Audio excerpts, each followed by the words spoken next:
CM D C M ಪ್ರತ್ಯೇಕವಾಗಿ ಮಾತಾಡಿದ್ದಾರೆ, ಒಟ್ಟಿಗೇನೂ ಮಾತಾಡಿದ್ದಾರೆ ಸರ್. ಸಂಕ್ರಾಂತಿ ನಂತರ ಹೇಳ್ತೀವಿ ನಾವು ಬರ ಹೇಳ್ತೀವಿ ಅಂತ ಏನೋ ಮಾಹಿತಿ ಸಂದೇಶ ಬಂದಿದೆ ಅಂತ ರಾಹುಲ್ ಗಾಂಧಿ ಅವರಿಂದ. ಅಲ್ಲ, ಮುಖ್ಯಮಂತ್ರಿಗಳು ಮತ್ತು ಅಧ್ಯಕ್ಷರು ಅವರೇನೇ ಹೇಳಿರ್ಬೇಕಲ್ಲ, ಮಾತಾಡಿದವರು ಅವರೇ ಅಲ್ವಾ. ನೀವು ನಮ್ಮನ್ನು ಕೇಳಿದ್ರೆ ನಾವು ಕೇಳಿಸ್ಕೊಂಡೇ ಇಲ್ಲ ಅವ್ರು ಮಾತಾಡಿರೋದು ಅಲ್ವಾ. ನಾವು ಬರ ಹೇಳ್ತೀವಿ ಅಂತ ಹೇಳಿ ಅಂದ್ರೆ ಏನೋ ಒಂದು ಸಂದೇಶ ಮುಂದೆ ತೀರ್ಮಾನ ಮಾಡ್ತಾರೆ. ಇಬ್ರು ಬಯಸಿದ್ರಲ್ಲ ಸರ್, ಡಿ ಕೆ ಶಿವಕುಮಾರ್ ಅಧಿಕಾರ ಹಂಚಿಕೆಯಲ್ಲಿ ಕ್ಲಾರಿಟಿ ಬಯಸಿದ್ರು, ಸಿದ್ದರಾಮಯ್ಯ ಸಚಿವ ಸಂಪುಟ ಪುನರಚನೆ ಮಾಡಬೇಕು ಅಂತ ಅವರು ಒಂದು ಭೇಟಿ ಬಯಸಿದ್ರು. ಎರಡೂ ಕಾರಣದಿಂದಾಗಿ ನಿನ್ನೆ ರಾಹುಲ್ ಗಾಂಧಿ ಅವ್ರ ಜೊತೆಗೆ ಆಗಿರೋ ಮಾತುಕತೆ ಭಾಳ ಚರ್ಚೆ ನಡೀತಾ ಇದೆ. ಅಲ್ಲ, ಅವ್ರೇನು ಮಾತಾಡಿದ್ದಾರೆ ಅಂತೇಳಿ ನಾವು ಹೆಂಗೆ ತಿಳ್ಕೊಳ್ಳೋದು? ಅವ್ರು ಹೇಳಿದರೆ ಮಾತ್ರ ನಮ್ಗೆ ಗೊತ್ತಾಗುತ್ತೆ, ನಮಗೇನು ಹೇಳಿಲ್ಲಲ್ಲ ಅವರು. ಬಟ್ ರನ್ವೇಲಿ ಈ ಥರ ಚರ್ಚೆಗಳು ಅಗತ್ಯ ಇತ್ತ? ಅಲ್ಲೇನು ಚರ್ಚೆ ಏನು ಮಾಡ್ದಂಗೆ ಕಾಣಲಿಲ್ಲಪ್ಪ. ಅಲ್ಲೇನೋ ಉಭಯ ಕುಶಲೋಪರಿ ಸಾಂಪ್ರತ, ಅಲ್ಲೇನು ಅಷ್ಟು ಬಿಟ್ಟರೆ ನನಗೆ ನಾವು ಕ್ಯಾಮರಾದಲ್ಲಿ ನೋಡೋದು ನೀವು ತೋರಿಸಿದ್ರಲ್ಲ, ಅಷ್ಟೇ ನೋಡಿರೋದು ನಾವು. ಇಬ್ಬರಿಗೆ ಫಸ್ಟ್ ಮಾತಾಡ್ತಾರೆ, ಆಮೇಲೆ ಸಪ್ರೇಟ್ ಕರ್ಕೊಂಡೋಗಿ ಇವರೇ ಮಾತಾಡಿಸ್ತಾರೆ, ಸಾಕಷ್ಟು ಚರ್ಚೆ ಇದೆಲ್ಲ ಇವ್ರ ನಡುವೆ ಏನೋ ಒಂದು ಬಾಂಧವ್ಯ ಇಲ್ಲ, ಒಂದು ಒಗ್ಗಟ್ಟಿಲ್ಲ ಅನ್ನೋ ಥರದಲ್ಲಿ ಬಿಂಬಿತ ಆಗ್ತಾ ಇದೆ ಸರ್. ಪ್ರತ್ಯೇಕವಾಗಿ ಇವರೇ ಕರ್ಕೊಂಡೋಗಿ ಮಾತನಾಡಿಸುವಂಥದ್ದು. ಅದ್ರ ಬಗ್ಗೆ ನಾನೇನು ಹೇಳಕ್ ಬರೋದಿಲ್ಲ, ನೋ ಕಾಮೆಂಟ್ಸ್. ಅದೇ ಸಂದರ್ಭದಲ್ಲಿ ಸರ್, ಜರ್ಮನಿ ಫೆಡರಲ್ ಚಾನ್ಸಲರ್ ಅವರು ಬಂದಾಗ ಸಿಎಂ ಡಿ ಸಿ ಎಂ ಅವರು ಸ್ವಾಗತ ಮಾಡಲಿಲ್ಲ ಅನ್ನೋದು ಶಿಷ್ಟಾಚಾರ ಉಲ್ಲಂಘಿಸಿದ್ದಾರೆ ಅಲ್ಲ. ಏನು ಡೈರೆಕ್ಷನ್ಸು ಮಿನಿಸ್ಟ್ರಿ ಆಫ್ ಎಕ್ಸ್ಟರ್ನಲ್ ಅಫೇರ್ಸಿಂದ ಬಂದಿದೆ, ಗೌರ್ಮೆಂಟ್ ಆಫ್ ಇಂಡಿಯಾದ ಬಂದಿದೆ, ಅದರ ಪ್ರಕಾರ ಅವರು ಮಾಡಿರ್ತಾರೆ.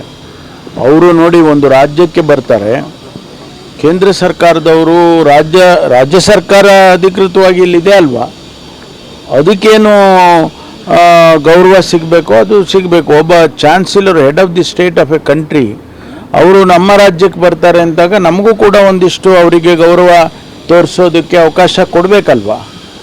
ಅದನ್ನು ಅವರು ತಿಳಿಸ್ಬೇಕಾಗಿತ್ತು ಕೇಂದ್ರ ಸರ್ಕಾರ ಅಂತ ನನಗನ್ಸೋದು. ಯಾಕೆಂದರೆ ನಾವು ಕೂಡ ಬೇರೆ ಬೇರೆ ದೇಶದಲ್ಲಿ ಹೋದಾಗಂಥ ಸಂದರ್ಭದಲ್ಲೆಲ್ಲ ಯಾವ ರೀತಿ ಅವರು ಶಿಷ್ಟಾಚಾರಗಳನ್ನು ಮಾಡ್ತಾರೆ ಅನ್ನೋದನ್ನು ನೋಡಿದ್ದೇವೆ. ನಮ್ಮ ರಾಜ್ಯಕ್ಕೆ ಬಂದಾಗ ಒಂದು ಅಧಿಕೃತವಾದ ರಾಜ್ಯ ಸರ್ಕಾರ ಇರುವಾಗ ನಮ್ಮ ಫೆಡ್ರಲ್ ಸ್ಟ್ರಕ್ಚರ್ ಈ ರೀತಿಯೇ ಇದೆ. ಅವ್ರ ದೇಶದಲ್ಲಿ ಏನಿದೆ ಅದು ಬೇರೆ ವಿಚಾರ. ಆದರೆ ನಮ್ಮ ದೇಶದಲ್ಲಿ ಒಂದು ಸ್ಟೇಟ್ ಇರುತ್ತೆ, ಒಂದು ಸೆಂಟರ್ ಇರುತ್ತೆ. ಒಂದು ಸ್ಟೇಟಿಗೆ ಅದಕ್ಕೆ ಆದಂಥ ಒಂದಿಷ್ಟು ಅಧಿಕಾರಗಳಿದ್ದಾವೆ. ಯಾರೊಬ್ಬರು ಪ್ರಧಾನಮಂತ್ರಿಗಳು ಅಥವಾ ರಾಷ್ಟ್ರಪತಿಗಳು, ಆ ದೇಶದ ರಾಷ್ಟ್ರಪತಿಗಳು ಬರ್ತಾರೆ ಅಂದಾಗ ಒಂದಿಷ್ಟು ನಮಗೂ ಒಂದಿಷ್ಟು ಅವರಿಗೆ ಗೌರವ ಕೊಡಬೇಕು ಅನ್ನೋದು ಇರುತ್ತೆ.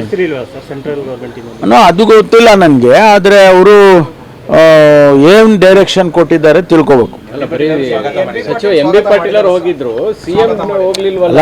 ಮಿನಿಸ್ಟರ್ ಇನ್ವೈಟಿಂಗ್ ಅಂತ ಹೇಳಿ ಹೋಗಿದ್ದಾರೆ, ಆದರೆ ಅವರು ಯಾರನ್ನೂ ರಾಜ್ಯ ಸರ್ಕಾರದನ್ನು ಕಾರ್ಯಕ್ರಮಕ್ಕೆ ಕರೆದಿಲ್ಲ.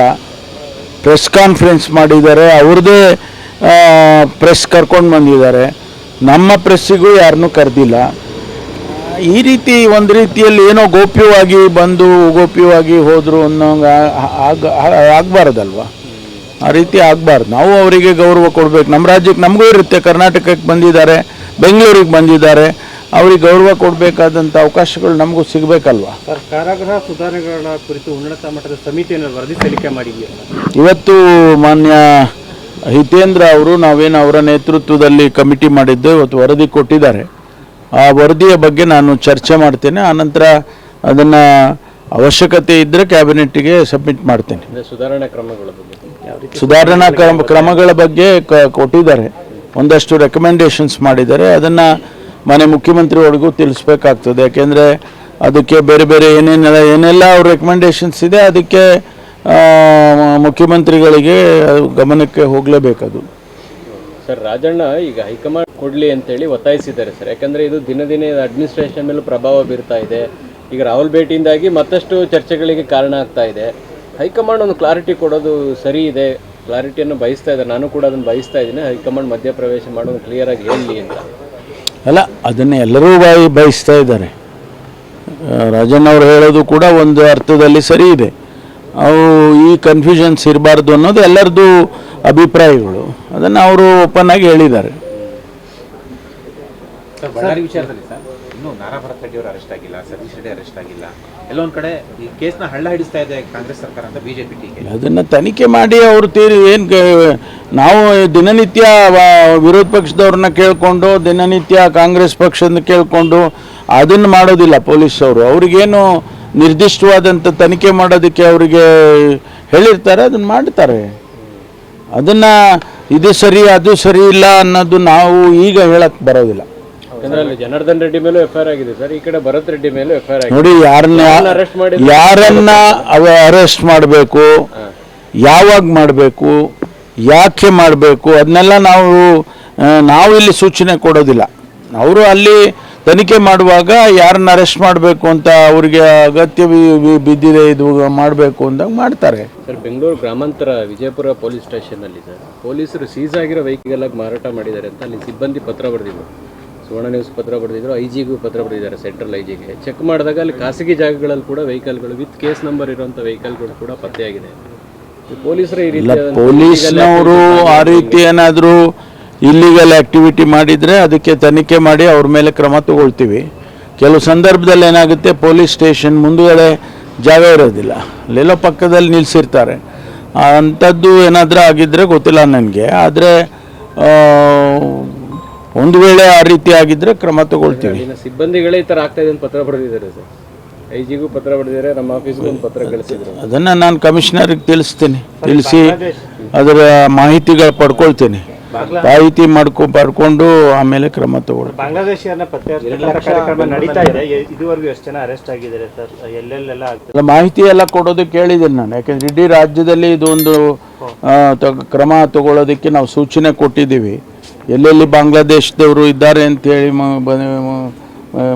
ಇದು ಮಾಧ್ಯಮದಲ್ಲೆಲ್ಲ ಬಂದಿದೆ. ಅದನ್ನೆಲ್ಲ ತನಿಖೆ ಮಾಡಿ ವಿಚಾರ ಮಾಡಿ ನಮಗೆ ಒಂದು ವರದಿಯನ್ನು ಕೊಡಿ ಅಂತ ಹೇಳಿದ್ದೀವಿ. ಅದು ಬಂದ ಮೇಲೆ ಸಂಖ್ಯೆಗಳು ಗೊತ್ತಾಗುತ್ತೆ. ಸರ್, ಈಗ ವಶಕ್ಕೆ ಪಡ್ಕೊಂಡಿರ್ತಕ್ಕಂಥ ಬಾಂಗ್ಲಾದೇಶಿಯರನ್ನ ಮುಂದಿನ ಕ್ರಮ ಯಾವ ಥರ ಸರ್? ಅವ್ರನ್ನ ಹಸ್ತಾಂತರ ಮಾಡೋದು ಅಲ್ಲ, ಅವ್ರನ್ನ ನಾವು ಡಿಪೋರ್ಟ್ ಮಾಡ್ತೇವೆ. ಅವರು ಸಂಬಂಧಪಟ್ಟ ಎಂಬಸಿಗೆ ಅವರಿಗೆ ತಿಳಿಸಿ, ನಮ್ಮಲ್ಲಿ FRO ಅಂತ ಇದೆ, ಅದು ಕೇಂದ್ರ ಸರ್ಕಾರದ್ದು, ಅದನ್ನು ಅವರಿಗೆಲ್ಲ ತಿಳಿಸಿ ಅಲ್ಲಿಂದ ಅವರು ಸಂಬಂಧಪಟ್ಟ ಎಂಬಸಿಗೆ ಅವರಿಗೆಲ್ಲ ತಿಳಿಸ್ತಾರೆ. ತಿಳಿಸಿ ಆಮೇಲೆ ಡಿಪೋರ್ಟ್ ಮಾಡ್ತಾರೆ.